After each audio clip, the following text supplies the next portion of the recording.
What's going on, boaters? We are on a fresh new trade, a 2014 235 Premier Solaris. This boat is in great condition. It has 513 hours on it. Still has a lot of life left in it. I'm going to show you guys a few features. Starting off, you have your two bow couches. Super clean, great condition, super comfortable.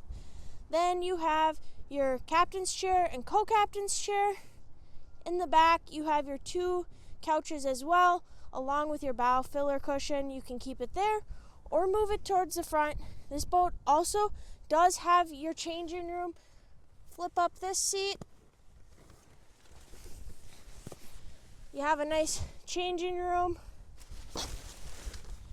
to get the kids changed on the boat or just to put some more storage in there. This boat is powered with a Mercury 115 4-stroke. You also have your nice platform for jumping into the water and hanging out. If you want to see more on this boat, come check it out at MarineMax Crosslake or visit it on our website at MarineMax.com.